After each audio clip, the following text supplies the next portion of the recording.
Welcome to Waters World. I'm Jesse Waters. Stop listening to the haters. That's the subject of tonight's Waters Words. Remember all this? There's not going to be a President Donald Trump. That's not going to happen. A lot of people have no idea that Trump is headed for a historic defeat. Even if Donald Trump did win all of the toss-up states, he would still lose. I just want to say, you're not going to be president, all right? The so-called political pros lost their credibility last year. So why do we keep listening to them this year? Everything the establishment says about Trump turns out to be wrong. Let's take a trip down memory lane. In the event Donald wins, I have no doubt in my mind the market tanks. Oh, Mark, buddy, I hate to do this, but let's play it again.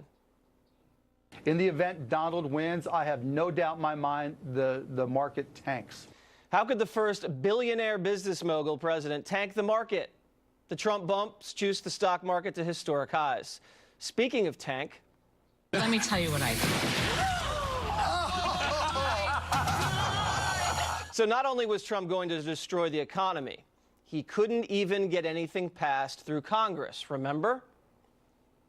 This is a test for President Trump's legislative abilities in terms of being able to fashion legislation as he has promised. And he's got big items coming up, tax reform being one. But it looks like he can't deliver. I don't think they're going to be able to get a consensus together to get tax reform done. He is a powerless president. Does a powerless president deliver a $1.5 trillion tax cut to families and businesses? Repeal the Obamacare mandate? And finally begin drilling in Anwar? And one of the most irritating things to listen to is pundits claiming cutting corporate tax rates wasn't going to help workers. This is just a matter of fact. When corporations get tax cuts like these in this economy, they buy back stock. They very well may buy back stock, but Comcast, which owns MSNBC, announced as a result of the tax cut, it would give special $1,000 bonuses to more than 100,000 of its employees. I'm sure the staff of Morning Joe could use that money around the holidays. And AT&T also promised $1,000 bonuses. Wells Fargo promised to hike its minimum wage to $15 an hour. And Boeing promised to spend $300 million on employees. Merry Christmas, Happy New Year.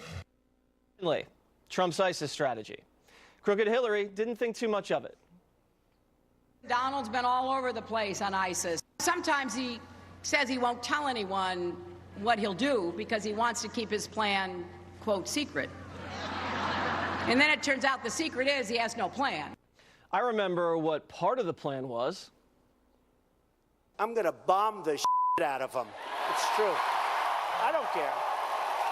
I don't care. And people from all stripes didn't think it would work. It's interesting to hear some people, they run for president, they talk tough. We're going to carpet bomb ISIS. We're going to make the sand in the Middle East glow in the dark. Well, you can't carpet bomb ISIS if you don't know where they are. And CNN said destroying ISIS in Iraq would take a generation.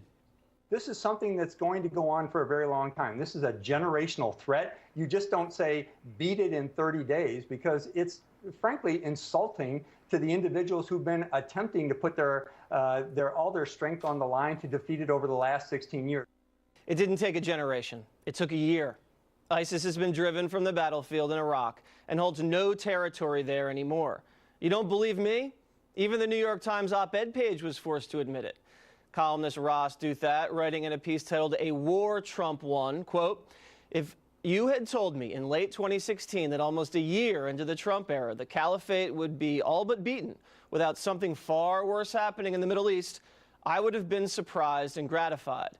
So very provisionally, credit belongs where it's due, to our soldiers and diplomats, yes, but to our president as well." So, when you're around the dinner table this Christmas and your left-wing cousin starts popping off, bring these examples up. If he or she doesn't listen, pour them a little more wine. Why should we believe anything the haters and the pros say about Trump when they've been proven wrong 2 years in a row? The answer is you shouldn't. If your local weatherman keeps telling you it's going to be sunny, but it always rains, that's fake weather. So find a new weatherman on a different channel. The same goes for fake news. It's time to start thinking for yourself and trusting people with proven track records, like me. Joining me now to respond, former White House Communications Director Anthony Scaramucci. How do you respond to all that? I mean, I don't think there's anything wrong with what I just said. Well, listen, I think you were spot on. You left out one thing, Merry Christmas. Merry Jesse. Christmas. See that? And we can say that now. Christmas is back. That's right. Merry Christmas. So you